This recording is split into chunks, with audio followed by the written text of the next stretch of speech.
साथियों, आज अपने देश की चर्चा करते हैं। कुछ पुरानी खबरें, कुछ ताज़ी खबरें, जिसमें अधिकांश आपको पता ही होगा, फिर भी मैं कुछ दोहरा दूं। वर्ल्ड हेल्थ ऑर्गेनाइजेशन ने जो इंडिया का कोरोना वायरस का जो नया वेरिएंट आया है, उस पर चिंता जाहिर की है। मतलब ये कुछ विशेष है, पहले से ज़्यादा खतरनाक है। कुछ दिन पहले खबर था कि बक्सर में, बिहार में, वहाँ नदी में 30 बहते हुए लाश पाए गए। बिहार ने कहा ये हमारे राज्य का नहीं है, यूपी ने कहा ये हमारे राज्य का नहीं है। लेकिन बहुत जल्दी ही सैकड़ों लाशें मिले बिहार यूपी के बॉर्डर पर और यूपी के कई जिला में, जहां की ये लाश बालू वाले जमीन में दफन कर दिए गए थे। अंतिम क्रियाकर्म वगैरह तो दूर की चीज रही साथियों, इन्हें जलाया भी नहीं गया बल्कि इन्हें दफन कर दिया गया। वैसे दूसरी तरफ की हल्की खबर यही है कि दिल्ली के कई जगह में जहां हमारे मुसलमान दोस्त गए अपने मृत संबंधी को लेकर कोरोना वायरस के सर्टिफिकेट के साथ, उन्हें दफन करने से इनकार कर दिया गया। कहा गया कि सरकार ने उसके लिए खास खास जगह बनाई है, हर जगह आप इन्हें दफन नहीं कर सकते। दोनों तरह की बातें, कुछ अफवाह भी हैं कि जो कोरोना वायरस से संक्रमित डेड बॉडी है, उसके दफन करने से जो पहले के बेचारे हैं उन्हें भी कोरोना वायरस हो जाएगा। बहुत ही बकवास है, अफवाह का कोई ठिकाना नहीं। इस पे मैं फिर आता हूँ। एक खबर और भी थी, पुरानी हो गई, कि 2 बीजेपी एमएलए ने यूपी सरकार से मांग की है कि आप सुविधाएं दें।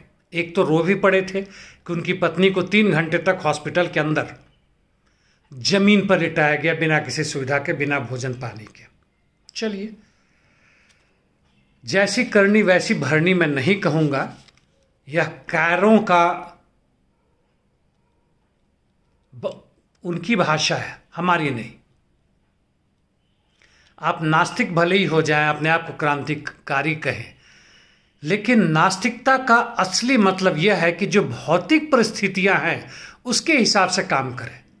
मैं गॉड, अल्लाह है, भगवान विश्वास नहीं करता, लेकिन ये उम्मीद करता हूं कि हमारा दुश्मन मर जाए, बीमार हो जाए, और हम बड़ी खुशी में मनाते हैं।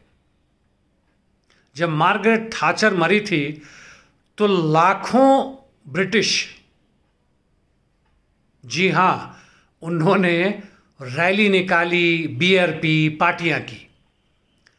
यह सब नास्तिकता नहीं, यह सब आस्तिकता है, या खंडित नास्तिकता है।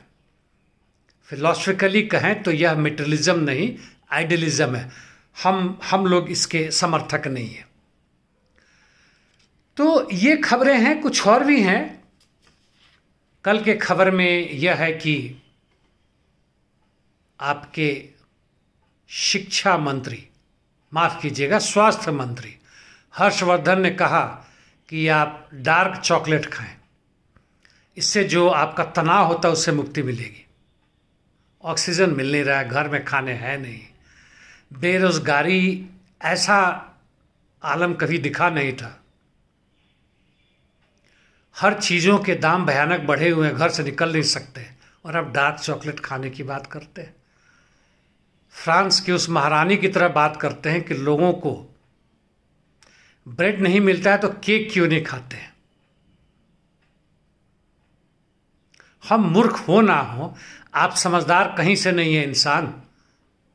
इंसान के इस नारकीय हालत पर आप इस तरह का यदि व्यंग करते हैं तो आपको मुबारक हो, हमें इस पर मुस्कुराहट भी नहीं आएगी।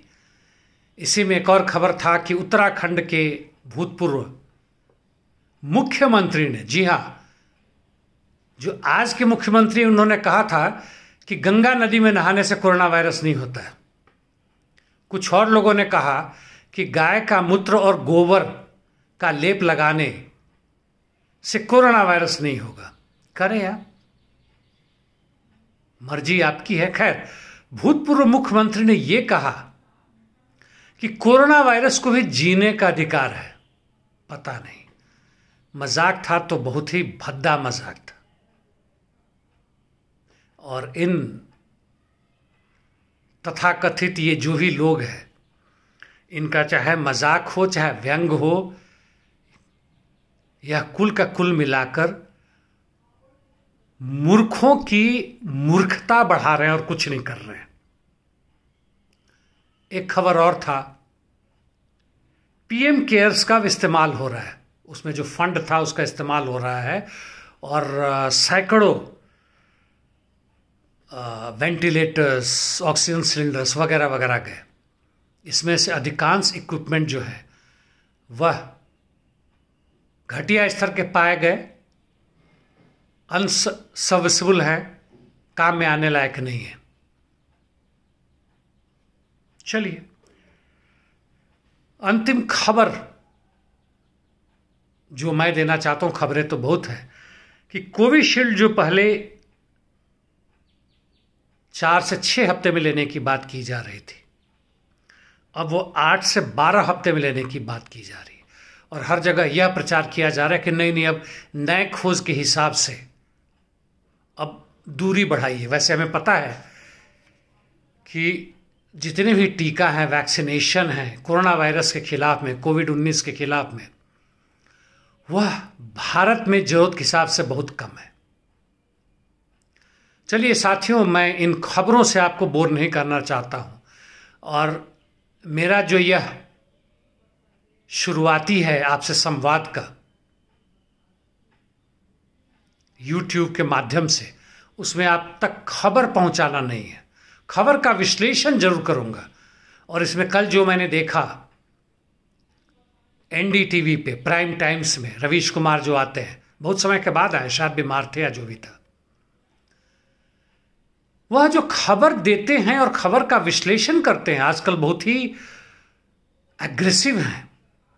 उम्मीद करता हूं कि उनकी सुरक्षा की व्यवस्था हो। खैर, देखें, जरूर देखें, समझें, सॉल्यूशन के लिए आप खुद सोचें। सॉल्यूशन के लिए रवीश कुमार ऐसे लोगों के पास ना जाए, सॉल्यूशन के लिए CPI CPM के पास मत जाए, सॉल्यूशन के लिए इन तथाकथित क्रांतिकारियों के पास ना जाए, इनके पास सॉल्यूशन नहीं है। आज ही देखा एक और पर्चा ऑनलाइन चलता है, छप के तो कहां बढ़ता है। प्रधानमंत्री से इन्होंने मांग की है कि आप इस्तीफा दे दें। इसके पहले प्रधानमंत्री से मांग थी कि आप सबको मुफ्त में इलाज दें, 15 से 20 हजार रुपया प्रति माह बेरोजगारी भत्ता दे, स्टेट स्पॉन्सर्ड वायलेंस को रोके, वगैरह वगैरह। सीधे के सीधे हम क्यों नहीं मांग करें कोरोना वायरस से कि तुम फैलना बंद कर दो? या यह जो सत्ता है, सरकार है, या इसके पहले भी जो थी, या जो विपक्षी हैं, जो पूंजीपति वर्ग के लिए काम करें, हम सीधे उसी से क्यों ना मांग करें? और मांग एकमात्र यह होना चाहिए कि तुम हमारे श्रम पर जिंदा रहना बंद कर दो। हमारा श्रम का मेहनताना नहीं, श्रम से उत्पन्न सारे उत्पाद हमारे हवाले करो। जी हाँ, जैसे शुरू में मैंने कहा, नास्तिक होना क्रांतिकारी होना नहीं है साथियों, आइडियलिज्म है। यह मांग आइडियलिज्म है, रटे रटाए तोते की तरह मांग कर रहे हैं।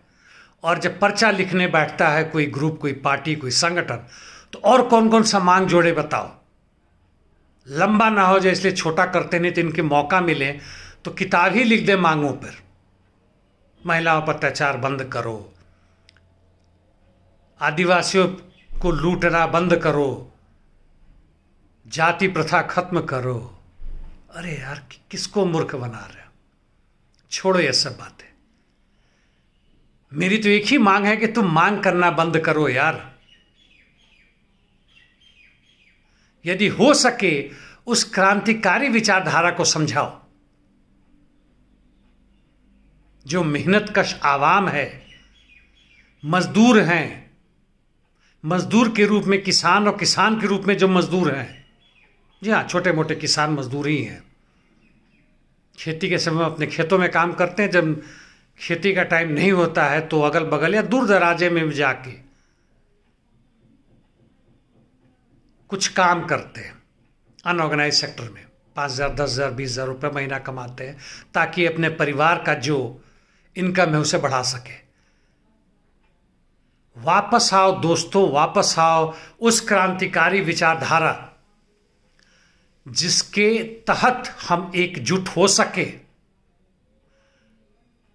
वर्गीय एकता कायम कर सके, वर्गीय संघर्ष बढ़ा सके।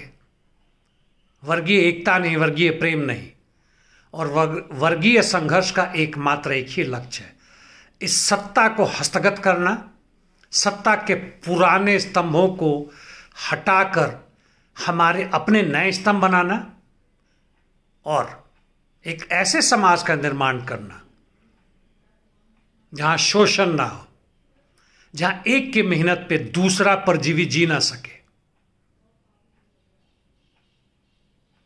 धन्यवाद साथियों। इनकलाब।